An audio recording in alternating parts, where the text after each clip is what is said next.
Hi everyone! So welcome back to our family vlog.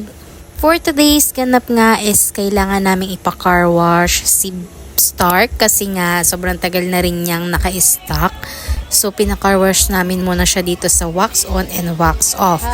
And habang nag-iintay nga kami, bumili lang muna kami ng merienda which is itong kikiam and kwek-kwek na favorite ng dalawang batang to. Kung naghahanap nga lang rin kayo dyan ng mapapag-car washan at taga dito lang din kayo sa Marikina, dito nyo lang matatagpuan sa may Provident.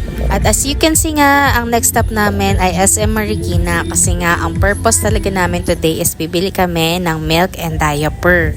Since wala nga tayong pang panic buying, tayo talaga ay magpapanik na lang nga kasi nga wala ng diaper at gatas ang mga bata. At pagkapasok nga namin mismo ng mall, dito nga agad kami pumasok sa Payless. Kung familiar nga kayo dito, ito ay bilihan ng mga shoes from toddlers to adults. So ang pinaka-small size nila dito is from I think size 7. Kahit nga hindi ito ang purpose namin ngayon, kailangan na nga namin siyang bilihan ng bagong shoes kasi nga kung nakikita nyo yung sinusuot niyang sapatos, labas na yung kuko niya dyan at sobrang sikip na talaga. So, sulit naman tong kanyang Barbie shoes kasi simula nung 1-year-old siya hanggang ngayon na magti-3 na siya, yan yung gamit na gamit niya. So, kailangan na rin niya magpahinga. Kaya ito naman, bibilhan natin si Sab-Sab ng bagong shoes. At itong isa rin nga dito panay sukat. Sabi ko nga susunod naman siya dahil wala nang budget.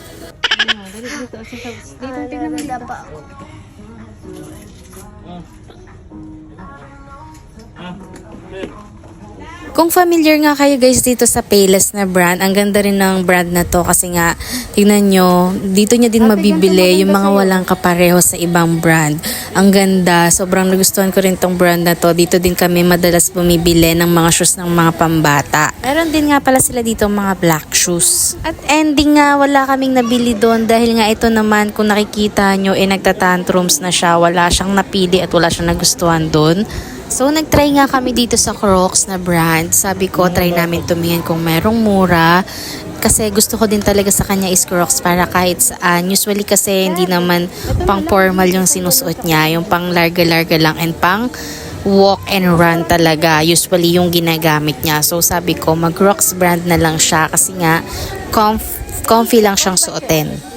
Since wala nga ibang color and walang ibang designs na pangbata, ito lang yung napili namin na simple lang yung design at plain lang at nilagyan ko na lang ng G-Beats na ganyan. Yung G-Beats is 150 pesos lang kasi yung iba sobrang mahal na, from 500 to 1,500 na yung iba. After nito guys, pumunta na ako mag-isa sa grocery, iniwan ko na sila. Hindi na ako nakapag-video kasi guys sobrang daming tao, nagpanic buying lahat ng katauhan. Kaya naman, dito ko na lang na videohan yung pauwi na rin kami. So, after nito, nagbabay na rin kami. Yun lang, bye!